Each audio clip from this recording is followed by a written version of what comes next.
नमस्ते दोस्तों। The book breakdown देखने और सब्सक्राइब करने के लिए आपका दिल से धन्यवाद। आज हम जिस किताब की बात कर रहे हैं वह है feel the fear and do it anyway. एक ऐसी किताब जो डर को खत्म नहीं बल्कि उसे आपकी ताकत में बदलना सिखाती है। अक्सर हम सोचते हैं डर चला जाए फिर शुरू करूंगा, लेकिन इस किताब का वादा है डर रहेगा फिर भी आप आगे बढ़ सकते हैं। इसकी लेखिका सूजन जेफर्स एक जानी मानी मनोवैज्ञानिक और प्रेरक वक्ता थीं। उन्होंने हजारों लोगों के साथ काम करके समझा कि डर कोई दुश्मन नहीं बल्कि एक संकेत है कि आप बढ़ रहे हैं, सीख रहे हैं और अपनी सीमाएं तोड़ रहे हैं। यही वजह है कि यह किताब लाखों पाठकों के लिए लाइफ ट्रांसफॉर्मिंग रही है। चैप्टर 1, आप किससे डरते हैं और क्यों। पहला सच यह है कि डर जाएगा नहीं। आप बड़े होंगे तो चुनौतियां भी बड़ी होंगी। इस अध्याय में सूजन जेफर्स बताती हैं कि डर के 3 लेवल होते हैं। लेवल 1 है बाहरी सिचुएशन, नई नौकरी, स्टेज पर बोलना, रिश्ता शुरू खत्म करना। लेवल 2 है अंदरूनी डर, रिजेक्शन, फेल होना या सफल होकर बदल जाना। असली जड़ है लेवल 3, यह विश्वास कि कुछ भी गलत हुआ तो मैं संभाल नहीं पाऊंगा। समाधान, अपना कोर बिलीफ बदलिए, जो भी होगा मैं संभाल लूंगा। आप सीखेंगे कि डर खतरे का नहीं, ग्रोथ का सिग्नल है। कंफर्ट जोन से बाहर हर कदम पर दिमाग घबराएगा, पर यही घबराहट समय के साथ एक्साइटमेंट बनती है। आप एक्शन लेते हैं तो डर छोटा पड़ता है, आप रुकते हैं तो डर बड़ा होता है। अपने सेल्फ टॉक को पकड़िए, मैं नहीं कर सकता को मैं ट्राई कर सकता हूं से बदलिए। छोटे छोटे रिस्क लें, एक बातचीत शुरू करना, छोटा प्रेजेंटेशन देना, एक एप्लीकेशन भेजना।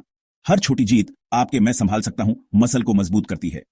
याद रखें, आप अकेले नहीं डरते, हर कोई डरता है। फर्क बस इतना है कि कुछ लोग डर के बावजूद कदम बढ़ा देते हैं। यही गेम चेंजर है। चैप्टर 2, क्या डर को हमेशा के लिए मिटाया जा सकता है? सीधी बात, नहीं। आप जितना आगे बढ़ेंगे उतना नया डर मिलेगा। इसलिए इंतजार बंद कीजिए कि जब डर जाएगा तब शुरू करूंगा। यह अध्याय सिखाता है feel the fear and do it anyway. जब आप एक्शन लेते हैं तो 2 चीजें होती हैं। 1, स्किल बढ़ती है, 2, अनजान घटता है। दोनों मिलकर डर को कम कर देते हैं। लेखक कहती हैं कॉन्फिडेंस एक्शन का परिणाम है, प्री रिक्विजिट नहीं। यानी पहले करो फिर भरोसा आता है। अपने दिन में कंफर्ट स्ट्रेच जोड़ें, ऐसी छोटी छोटी चीजें जो हल्की असुविधा दें। किसी से मदद मांगना, मीटिंग में सवाल पूछना, अनजान रूम में पहले बोलना। घबराहट को दुश्मन नहीं, ऊर्जा मानिए। तेज सांसें लें, सीधा खड़े हों और कहें मैं तैयार हूं। तुलना बंद करें, क्योंकि जो आप दूसरों में इज्जत देखते हैं वह सालों की प्रैक्टिस है। फेल को रिफ्रेम करें, या तो आप जीतते हैं या सीखते हैं। अपने सपोर्ट सिस्टम बनाइए, ऐसे लोग और रूटीन जो आपको कदम बढ़ाने में मदद दें। अफर्मेशन, जर्नल, कोच, दोस्त। जितनी बार आप डर के साथ एक्शन जोड़ते हैं उतनी बार दिमाग सीखता है। यह सुरक्षित है। यही दोहराव आपकी नई पहचान बनाता है, एक्शन टेकर। चैप्टर 3, दर्द से शक्ति तक, पावर माइंडसेट। यह अध्याय पेन टू पावर शिफ्ट का ब्लूप्रिंट देता है। पेन साइड की भाषा है मैं नहीं कर सकता, लोग क्या कहेंगे, मेरी किस्मत खराब है। पावर साइड की भाषा है मैं चुनता हूं, मैं जिम्मेदार हूं, जो भी होगा मैं संभाल लूंगा। फर्क पतला सा है पर असर विशाल। जब आप मैं नहीं कर सकता कहते हैं तो आप अपनी ड्राइविंग सीट किसी और को दे देते हैं। मैं चुनता हूं कहते ही स्टीयरिंग वापस हाथ में आ जाता है। जेफर्स बताती हैं छोटे छोटे चॉइस मोमेंट्स से शुरू करें। अभी उठना या टालना, सच बोलना या बचना, हेल्दी बाउंड्री रखना या प्लीज करना। पावर वोकैबुलरी अपनाइए, मुझे करना पड़ेगा, मैंने चुना है, वे मुझे रोक रहे हैं, मैं दूसरा रास्ता ढूंढता हूं। एक्ट एज इफ का प्रयोग करें, वैसे दिखिए और व्यवहार कीजिए जैसे आप कॉन्फिडेंट हैं। दिमाग उसी स्टेट में शिफ्ट होने लगता है। अपनी मिनी विंस रिकॉर्ड करें, हर दिन 3 पावर मूव लिखें जिससे सबकॉन्शियस सीखे कि आप सक्षम हैं। याद रखिए, पावर का मतलब दूसरों पर कंट्रोल नहीं, खुद पर कंट्रोल है। अपने विचार, भाव, प्रतिक्रिया। जब आप रेस्पॉन्स चुनते हैं, स्थिति बदलती है या नहीं, आप बदल जाते हैं और वही असली शक्ति है। चैप्टर 4, चाहें या न चाहें, जिम्मेदारी आपकी है। लेखिका स्पष्ट करती हैं जिम्मेदारी लेना इक्वल साइन खुद को दोष देना नहीं। यह गिल्ट नहीं, कंट्रोल वापस लेने का तरीका है। जब आप ब्लेम करते हैं बॉस, पार्टनर, इकोनॉमी, तो आप अपनी कुर्सी छोड़ देते हैं। जब आप कहते हैं यह मेरी लाइफ है, मेरी चॉइस, मेरी प्रतिक्रिया, तभी पावर वापस आती है। यह अध्याय आपको रिस्पॉन्सिबिलिटी सिखाता है, हर सिचुएशन में अपना रिस्पॉन्स चुनने की क्षमता। स्टेप बाय स्टेप 1, जहां जहां आप ब्लेम करते हैं उसका ईमानदार ऑडिट लिखें। 2, हर पॉइंट के सामने एक छोटा सा एक्शन लिखें। कॉल करना, सीखना, सीमा तय करना, नया अप्रोच। 3, क्यों मेरे साथ से अब मैं क्या कर सकती हूं पर शिफ्ट करें। याद रखें, जिम्मेदारी लेना मतलब है अपनी जरूरतें बोलना, बाउंड्री सेट करना और निर्णय खुद करना। यह कठोरता नहीं, आत्मसम्मान है। जब आप रिस्क लेते हैं, गलतियां होंगी, पर वही सीख आपको आगे ले जाएगी। बाहरी हालात हमेशा परफेक्ट नहीं होंगे, पर आपकी चॉइस हमेशा आपके पास है। यही बात डर को घोल देती है, क्योंकि अब आप किसी और के मूड या फैसलों पर निर्भर नहीं। आपकी लाइफ, आपके नियम और जो भी होगा आप संभाल लेंगे। चैप्टर 5, आशावादी की वापसी। यह अध्याय आपको रियलिस्टिक ऑप्टिमिज्म सिखाता है। आंखें बंद करके नहीं, सच देखकर भी उम्मीद चुनना। सूजन जेफर्स कहती हैं, डर की भाषा क्या होगा अगर होती है। आशावाद की भाषा मान लो हो भी गया तब भी मैं संभाल लूंगा होती है। आप सीखेंगे कि दिमाग की फोकस लाइट जहां पड़ेगी वहीं बढ़ेगा, इसलिए समस्या नहीं समाधान पर रोशनी डालें। हर सुबह 3 गुड थिंग्स लिखिए, शाम को 3 मिनी विंस। आपका ब्रेन खुद को सक्षम देखना सीखता है। नेगेटिव इनपुट घटाइए, खबरें सोशल पर सीमा लगाएं, ग्रोथ माइंडसेट वालों के साथ समय बढ़ाएं। अफर्मेशन को भावनाओं के साथ बोलिए, मैं सीख रही हूं, मैं प्रोग्रेस में हूं और जो भी होगा मैं हैंडल कर लूंगा, लूंगी। विजुअलाइजेशन जोड़ें, सिचुएशन को सफल अंत तक कल्पना करें और उसी हिसाब से छोटे कदम उठाएं। एक्ट एज इफ अपनाइए, वैसे चलिए, बोलिए, पेश आइए जैसे कॉन्फिडेंट लोग करते हैं। शरीर का स्टेट मन का स्टेट बना देता है। और हां, सेल्फ कंपैशन, गलतियां सीखने की कीमत है, शर्म नहीं। ऑनप्रिमिज्म कोई नाजुक ग्लास नहीं, एक ट्रेनिंग है, जितना दोहराएंगे उतना मजबूत होगा। नतीजा, डर वही रहता है पर उसका वॉल्यूम घटता है और आपका अंदरूनी वॉल्यूम, हिम्मत, आशा, एक्शन बढ़ जाता है। चैप्टर 6, जब वे आपकी ग्रोथ नहीं चाहते, बदलाव आपको ही नहीं आपके आसपास के लोगों को भी असुरक्षित करता है।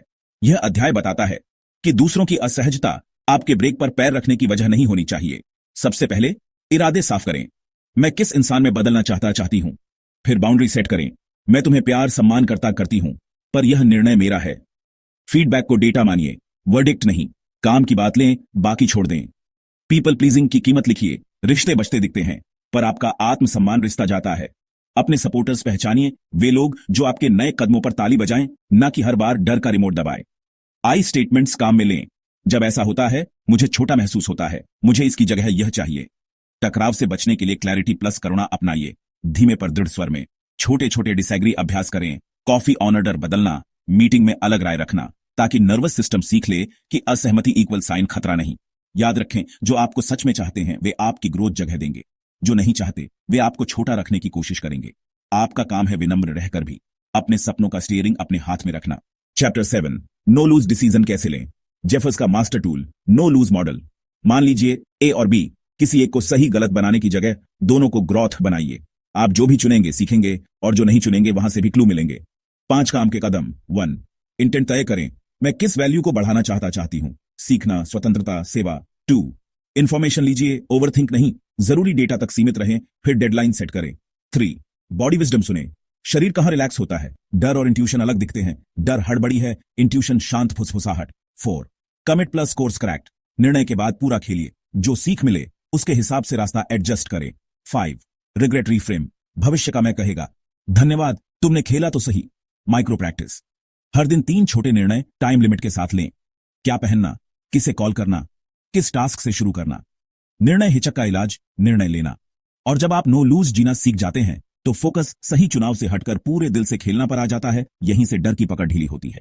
चैप्टर 8, आपकी होल लाइफ कितनी पूरी है। डर तब बढ़ता है जब पूरी पहचान एक ही टोकरी में रखी हो, सिर्फ नौकरी, सिर्फ रिश्ता, सिर्फ पैसा। यह अध्याय होल लाइफ ग्रिड देता है, वर्क, रिश्ते, स्वास्थ्य, क्रिएटिविटी, प्लेजर, पर्सनल ग्रोथ, समुदाय, कंट्रीब्यूशन। हर खांचे में छोटे छोटे बीज बोइए, हफ्ते में कम से कम 1 कदम। काम अच्छा चल रहा है तो भी हॉबी रखें, रिश्ते प्यारे हैं तो भी फ्रेंडशिप, कम्युनिटी में निवेश करें, पैसा जरूरी है तो भी स्वास्थ्य और सीखने का स्लॉट फिक्स रखें।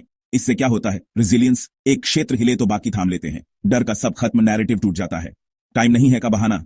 20-20-20 नियम आजमाएं, 20 मिनट शरीर, 20 मिनट सीखना, 20 मिनट क्रिएटिव सामाजिक जॉय। एनर्जी लीक पहचाने, डूम स्क्रॉलिंग, टॉक्सिक चैट, बिना वजह ओवर टाइम, और उनके स्थान पर माइक्रो रिचुअल्स लाएं, वॉक, जर्नल, कॉल किसी अच्छे दोस्त को। होल लाइफ बनाने का मतलब परफेक्शन नहीं, संतुलन की आदत है। जब आपकी जिंदगी मल्टी डायमेंशनल होती है, फेल किसी एक कोने की घटना रह जाती है, पूरी पहचान नहीं। और यहीं से डर शांत होता है, क्योंकि अब आपकी जड़ें कई दिशाओं में मजबूत हैं।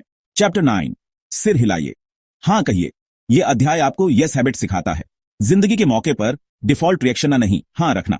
हां का मतलब ब्लाइंडली सब मान लेना नहीं है, इसका मतलब है अवसरों, सीख और अनुभवों के लिए खुल जाना। जब आप हां कहते हैं तो ऊर्जा फैलती है, नेटवर्क खुलता है, सेल्फ इमेज बढ़ती है। मैं खेल में हूं। छोटे छोटे माइक्रो यस से शुरुआत करें, मीटिंग में हाथ उठाकर बोलना, नए प्रोजेक्ट का छोटा हिस्सा लेना, किसी इवेंट में अकेले जाना, सुबह 10 मिनट अतिरिक्त पढ़ना। हां के साथ एक जरूरी बात, बाउंड्री। लोग खुश करने के लिए नहीं, जीवन को हां कहिए। इसलिए हर हां के साथ शर्तें तय करें, टाइम लिमिट, रोल डिफाइंड, और नहीं कहने का हक बचा रहे। एक्ट एज इफ इस्तेमाल करें, ऐसे पेश आइए जैसे आप अवसरों के लिए तैयार हैं। शरीर का स्टेट मन को पीछे पीछे खींच लाता है। शुरुआत में घबराहट शोर करेगी, कुछ ही दौर बाद वही उत्साह बन जाती है। यह अध्याय दिखाता है कि हाँ, डर को मिटाता नहीं, उसकी वॉल्यूम घटा देता है। आप जितना अनुभव बढ़ाते हैं उतनी अनजान कम होती है और उतना भरोसा आता है। याद रखें, हाँ कहना परफेक्ट समय आने का इंतजार नहीं, वही कदम है जो समय को परफेक्ट बनाता है। चैप्टर 10, प्यार और भरोसा चुनिए। डर हमें कंट्रोल करने को कहता है, प्यार हमें भरोसा करने को। जेफर्स कहती हैं, 3 भरोसे बनाइए, खुद पर, दूसरों पर और जीवन पर। खुद पर भरोसा मतलब जो भी होगा आप हैंडल कर लेंगे। यह कॉन्फिडेंस एक्शन के बाद आता है, पहले नहीं।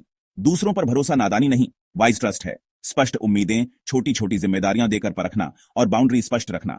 जीवन पर भरोसा का अर्थ भाग्य पर बैठना नहीं, यह मानना कि दुनिया 100% खतरा नहीं, यहां सहयोग, संयोग और सीख भी है। जब आप प्यार चुनते हैं तो इंटरप्रिटेशन बदलता है। वे मुझे इग्नोर कर रहे हैं कि जगह शायद व्यस्त होंगे, मैं क्लियर होकर फिर पूछती हूं। वल्नरेबिलिटी अपनाइए, ईमानदार जरूरतें कहना कमजोरी नहीं, कनेक्शन की ताकत है। प्यार कहेगा, मैं सीखते हुए आगे बढ़ूंगा, गलती हुई तो सजा नहीं, फीडबैक। प्यार और भरोसा रिस्क फ्री नहीं पर ग्रोथ रिच है, और जितना आप इस लेवल पर जीते हैं उतना ही डर की पकड़ ढीली पड़ती है, क्योंकि अब आपका फोकस कंट्रोल से हटकर कनेक्शन, साहस और सच पर है। चैप्टर 11, अंदर का खालीपन भरना। अंदर का वॉइड तब बढ़ता है जब हम वैलिडेशन, सुरक्षा और अहमियत केवल बाहर से ढूंढते हैं, पैसे, रिश्ते, टाइटल, लाइक्स। यह अध्याय सिखाता है इनर सोर्सिंग। रोज थोड़ी थोड़ी सेल्फ अप्रूवल दें, शीशे में देखकर बोलें, मैं प्रोग्रेस में हूं और जो भी होगा मैं संभाल लूंगा, लूंगी। इनर चाइल्ड की केयर करें, अपने आप से वही दया, सुरक्षा और हौसला दीजिए जो आप किसी प्रिय को देते। खालीपन भरने का दूसरा सूत्र, कंट्रीब्यूशन। जब आप किसी के काम आते हैं, एक कॉल, एक मेंटरिंग, एक छोटा सा सहयोग, आप खुद को उपयोगी महसूस करते हैं। अहमियत बाहर नहीं, अंदर जड़ पकड़ती है। क्रिएटिविटी जोड़ें, लिखना, बनाना, गाना, सीखना, ये सभी आपकी आत्मा को ईंधन देते हैं। आध्यात्मिकता चाहे जिस भाषा में समझें, कृतज्ञता जर्नल, ध्यान, प्रकृति, ये प्रैक्टिसेस आपको बड़े फ्रेम से जोड़ती है। मैं अकेला अकेली नहीं का भाव देती है। रिश्तों में भी फिलिंग द वॉइड का प्रेशर हटाइए। पार्टनर, दोस्त आपका पूरा नहीं, आपके साथ पूरा होने की यात्रा है। जब आप भीतर से भरते हैं, निर्भरता घटती है, चुनाव साफ होते हैं, और डर का सबसे बड़ा हथियार, तुम जियोगे कैसे, खुद ब खुद कमजोर हो जाता है। चैप्टर 12, समय बहुत है, डर अक्सर टाइम स्कर्सिटी बनकर आता है। बहुत देर हो गई, मेरे पास टाइम नहीं, अगर अभी नहीं तो कभी नहीं।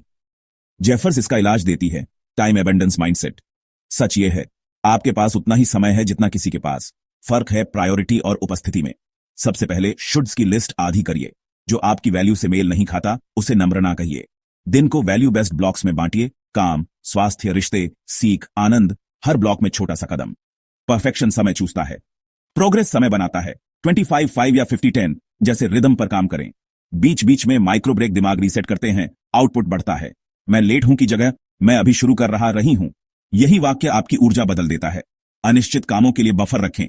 कैलेंडर में थिंक टाइम और नो मीटिंग विंडोज फिक्स करें। छोटे छोटे डन लिस्ट लिखें। दिमाग देखेगा कि काम हो रहे हैं तो जल्दबाजी का शोर घटेगा। और सबसे जरूरी, मैं देर नहीं, अपने समय पर हूं।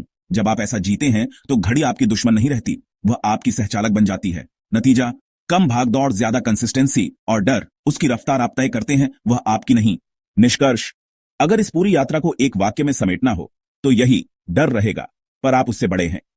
सूजन जेफर्स हमें सिखाती हैं कि कॉन्फिडेंस पहले नहीं आता, एक्शन के बाद आता है। पीड़ित से पावर तक का रास्ता ग्लैमरस नहीं पर बहुत सच्चा है। छोटी छोटी हिम्मतें, स्पष्ट बाउंड्री, नो लूज फैसले, और अपनी जिंदगी को सिर्फ एक नहीं कई पिलर्स पर खड़ा करना। यह किताब इसलिए पढ़नी चाहिए क्योंकि यह सिर्फ टिप्स नहीं देती, पहचान बदलने का सिस्टम देती है। जो भी होगा मैं संभाल लूंगा, लूंगी। यह नया बिलीफ आपकी रीढ़ बनता है। फिर जॉब बदलना हो, स्टेज पर बोलना हो, रिश्ता सुधारना हो या पुरानी आदतें तोड़नी हो, आप रुकते नहीं, सीखते जाते हैं। सबसे अच्छी बात, यह कोई एक बार की प्रेरणा नहीं, डेली माइक्रो एक्शन वाला रास्ता है। 5-10 मिनट की हिम्मत, बार बार। तो आज से क्या करें? अपनी यस हैबिट शुरू करें। 3 पावर मूव्स रोज लिखें और समय को दुश्मन नहीं, सहचालक माने। याद रखिए, परफेक्ट समय नहीं आता, आप कदम बढ़ाते हैं और समय परफेक्ट हो जाता है। अगर आपको यह बुक समरी अच्छी लगी और आप ऐसी ही और शक्तिशाली किताबों के सार चाहते हैं तो वीडियो को लाइक, शेयर और चैनल को सब्सक्राइब जरूर करें। आपका एक क्लिक हमारे लिए बड़ी हिम्मत है। मिलते हैं अगली लाइफ चेंजिंग किताब के साथ।